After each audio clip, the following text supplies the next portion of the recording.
What's up, everybody? Jason here with another movie review.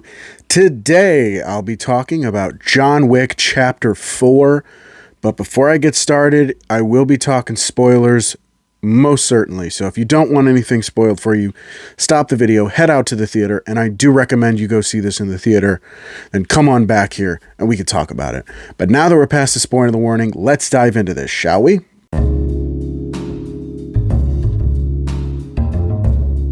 Now, John Wick as a franchise has injected new life into the action movie genre. It's really been a game changer.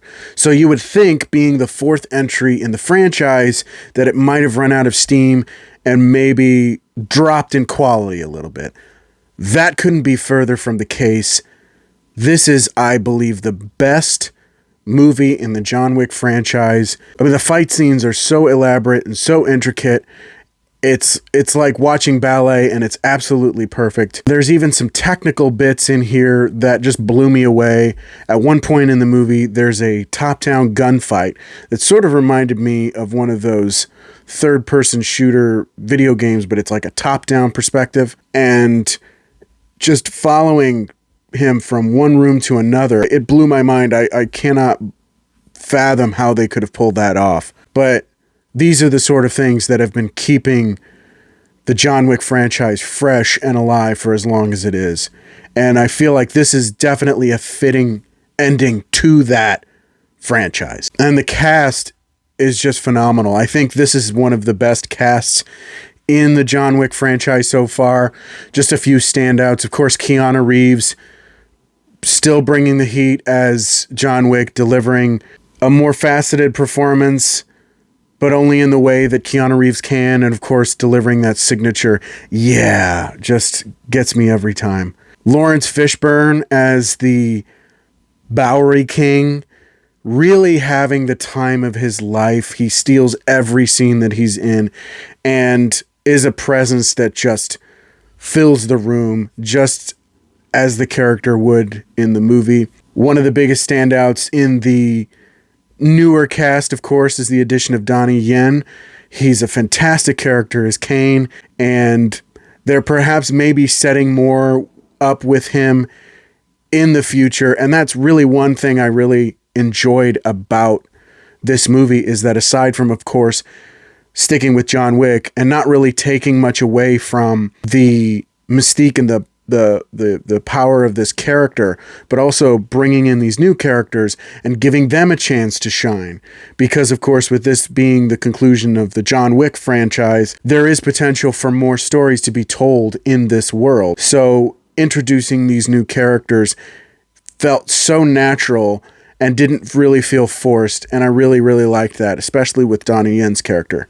Now, of course, this is Lance Reddick's final performance as Chiron, the concierge from the Continental, and he is killed off in the film fairly early, but in Lance Reddick fashion, he uses the little time that he has to make quite an impact.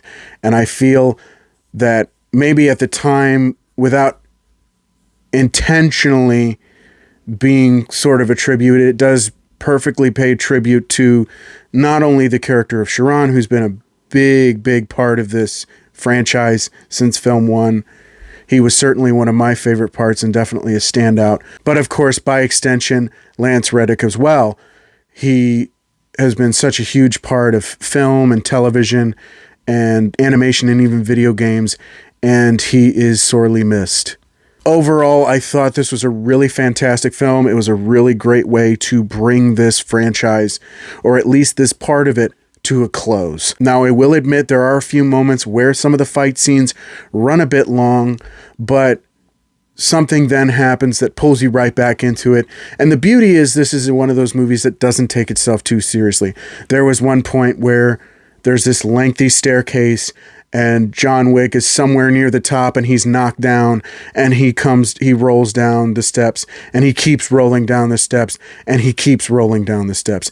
And you know that was intentional to get a big chuckle out of the audience. And it's just stuff like that It's just that and the action scenes and the technical bits that help keep this franchise fresh and original.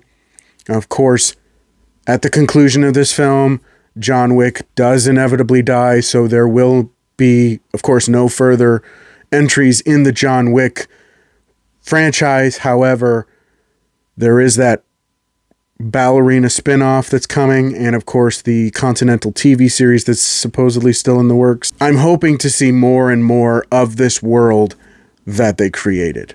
I'm going to go ahead and give John Wick Chapter 4 a 9.5 out of 5.